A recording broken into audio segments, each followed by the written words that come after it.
let us see complex THR in post-traumatic disorders. So what makes THR complex? So it can be an acute femoral neck fracture.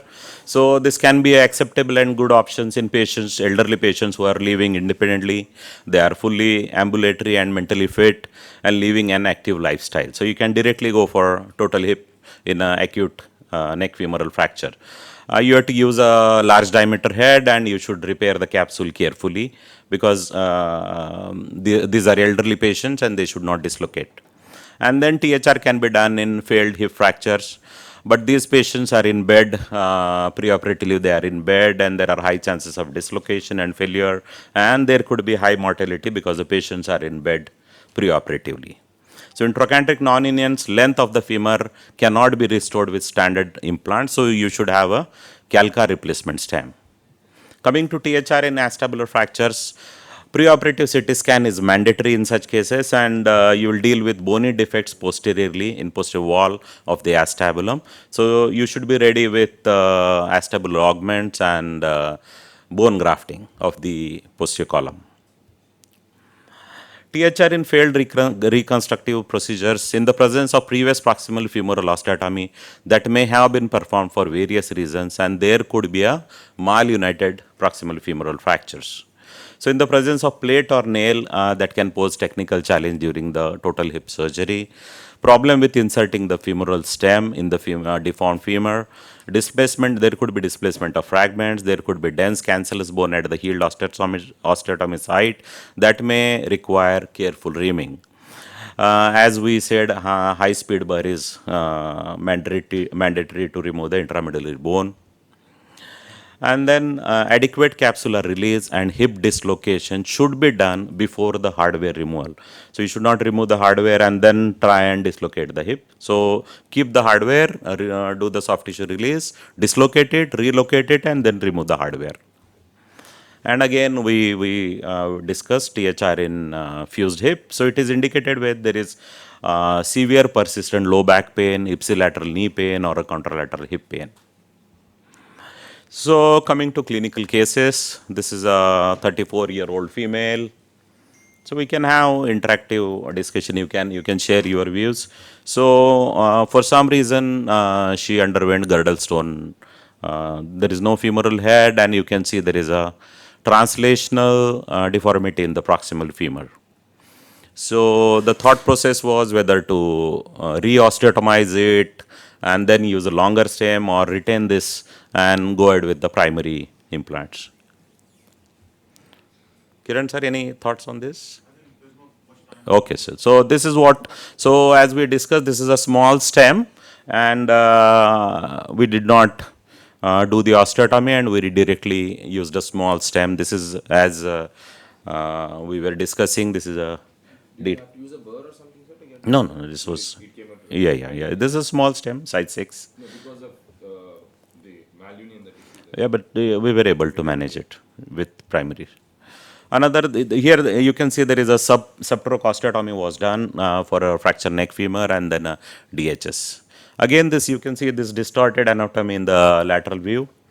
So still we did not go for corrective osteotomy, and we could manage this case with a standard cori. And even you can see the lateral view very well, the stem accommodating in the canal. Especially with the neck distorted like that, any stem which has more rotational freedom also should be on table. Yes. Just in case makes life easier. The regular stem cannot go in. Yes. Thank you. Manage that with yeah. And cori being fully coated, it osteointegrates throughout its length, and it is more forgiving than partially coated stem. Another case, this was One thing you should not do is when you have pathology on the stem side, don't try to compensate it on the cup side. yes. Whenever you have the issue, try to address that. This was another interesting case. This was a old bullet injury with a fused hip. So you can see there is defect on the superior aspect of the acetabulum, but here we accepted a moderately high hip center. We have not done any reconstruction of the defect. With a larger cup and a slightly high hip center, we could very well manage this case. Another patient, so much of hardware inside, both columns were fixed, and but we were lucky that none of the screws were jetting inside the acetabulum, and without trying to remove the hardware, we could manage this case very well. So uncemented implant just with one or two screws, and it was all healed. There was some protrusion, but we could do bone grafting of the acetabulum and brought it out.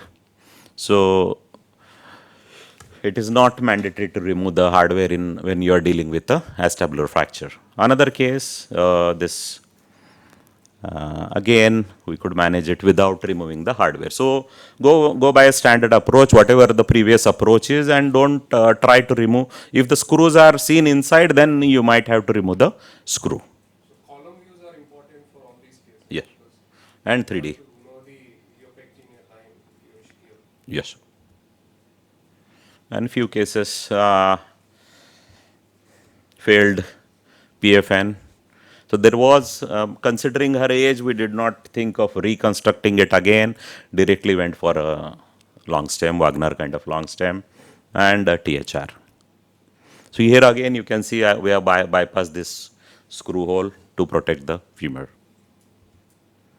So this was again a very interesting case. Posterior wall was reconstructed, and unfortunately that got infected. So we removed all the hardware, removed the deformed femoral head, and we have kept a Vanco spacer. So this spacer, as there was deficiency in the posterior wall, we have anchored this spacer to the acetabulum. Otherwise, this spacer would have been wandering. So yes. And then after 6 weeks, we removed this, and then we have to use a acetabular augment. Hammer it in, or how do you do that? Yeah, just hammer it. Yeah, so it doesn't, and you can see a nice new bone formation around the hip that helps, and there is soft tissue reconstruction. So this was just an on-table thought process. Keep it anchored to the acetabulum. So usually do you put the augment first, then the cup, or the vice versa? So how do you decide? No, this is the reamer, and then put the trial augment, and then use the definitive augment. So the augment comes first, and then a little bit of cement between the augment and the cup. So that is important. You have to unitize Yes, the augment. Okay, yes. that's So this was the augment, and this was the augment in place, and this was the post-op X-ray. Another case, this was untreated posterior fracture dislocation. So here again, this was the CT scan, and this was there for 5 months. He was untreated, and this was the head.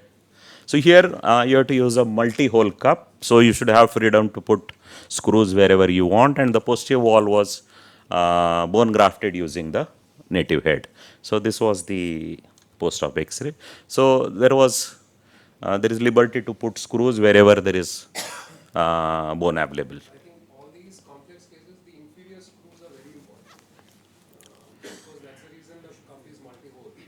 So I think something with the rami as well as the ischium. This looks like a pelvic discontinuity where you columns are completely fractured, posterior wall is deficient. So in these cases, put one screw into the pubic symphysis Yes. and one screw into the ischium. Kickstands, please. So my idea is you should drill your pubic screw first and then rotate your acetabulum to match that hook.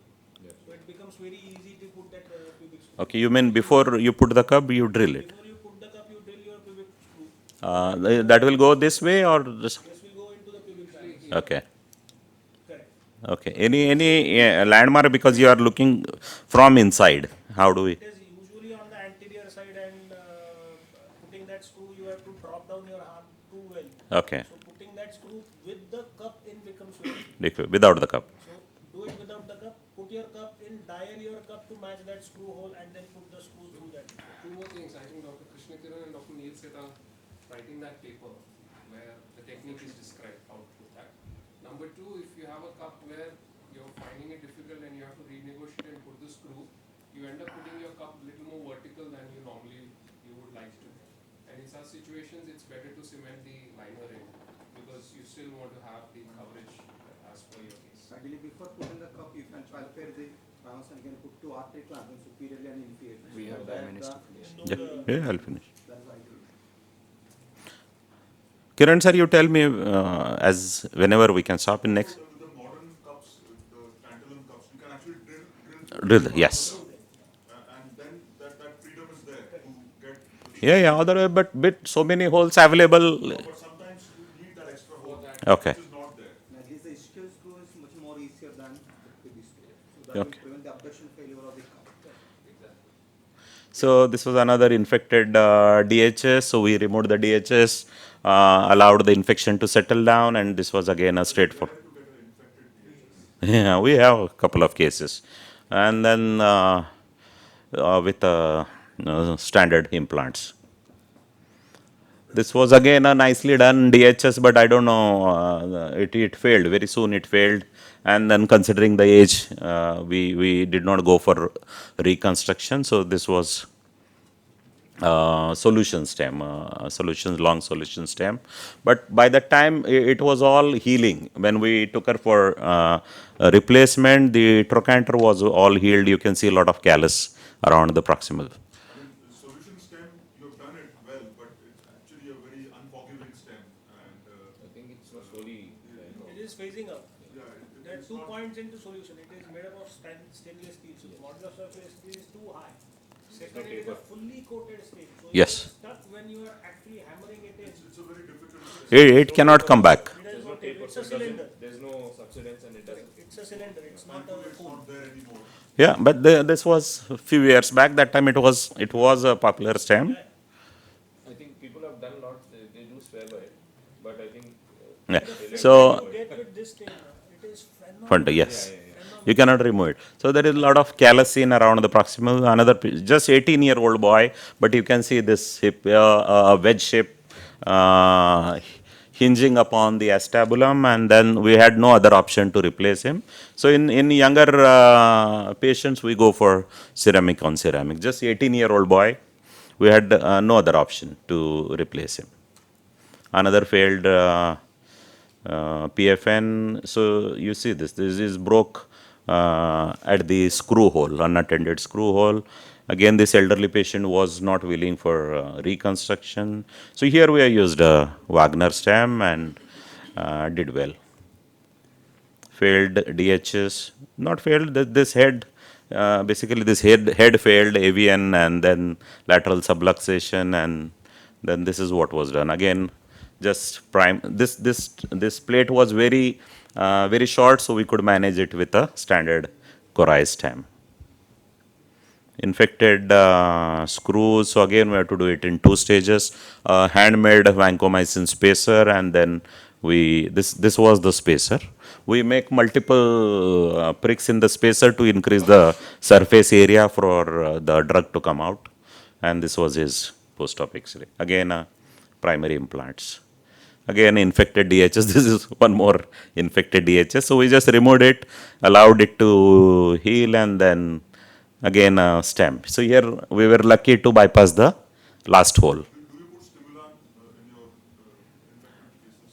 Oh, no stimulant. This was, it settled, just removal of the implant, debridement. You have to debride this track and everything, curate it out, and it settled. How long do you normally wait before you go? 6 to 8 weeks. And all the blood count? Yeah, CRP. We monitor the CRP. So again, the point is, you can manage many cases with primary implants. This was again an interesting case, a fused hip. You can see there was no movement. This patient was supposed to come for surgery, but unfortunately she had this basic cervical fracture, and then again managed. Yeah, exactly. Yeah. It is almost Yeah. So osteotomy was done. Yes. Primary implants, periprosthetic fracture with osteomere in place. Again, this was done few years back. So that time it was the solution was very popular, and we could manage it with a solution stem. This was again a patient who was never willing for a hip replacement, but unfortunately got a trochanteric fracture, and then he was a bedridden patient. So this was not done by me; it was done elsewhere, and they tried to manage it with a primary stem. So but unfortunately this got infected. So we had to remove everything, vancospacer, and this time we had to use a calcar replacing solution stem. And then this is calcar replacing stem. So he did well after that.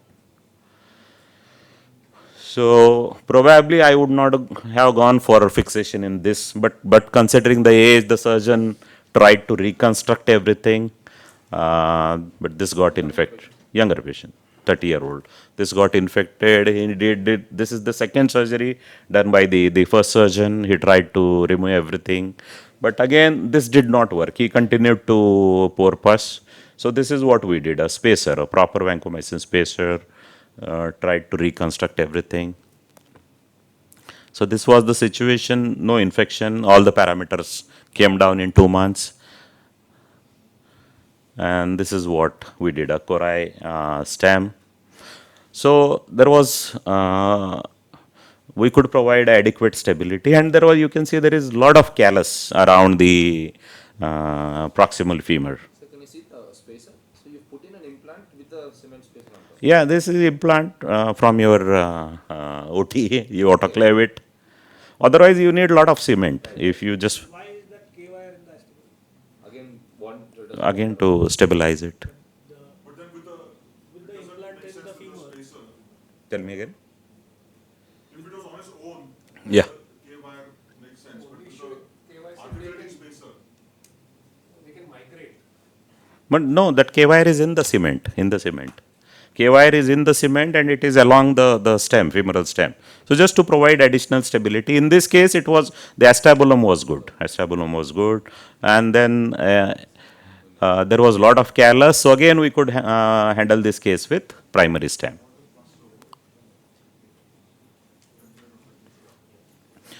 Just a 17-year-old boy with multiple surgeries for SCFE. This was the last X-ray when he presented to us, and this was his first procedure. This was his second procedure.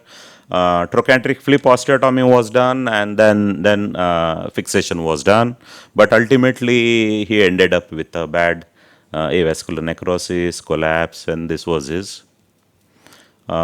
presentation, almost 2 inches of shortening, and he was not willing to wait for a few years. I think this video may not run. So we have to do a ceramic on ceramic replacement for him. This DHS was penetrating the acetabulum avian with a implant inside the joint, primary implants. Elderly male, failed DHS. So we have to osteotomize here to remove the femoral head, and again long stem. This is from Max Merrill, monomod, and this is the final picture. So the take-home message: understand the patient factors such as age, lifestyle demands, and future expectations. Uncomplicate the procedure. Organize your thought process. Understand the complications, anticipate the problems that may be encountered, preoperative planning, templating, special X-rays, CT scan, and even sometimes MRI is needed. Correct selection of implants, management of the armamentarium is necessary. Do not be afraid to be liberal in ordering the implant. Have extra and standby if necessary. Choose an exposure approach that one is comfortable with. Restore native biomechanics of hip as much as possible. Remain calm throughout the procedure, as sometimes even complex situation could have simple solutions. Thank you.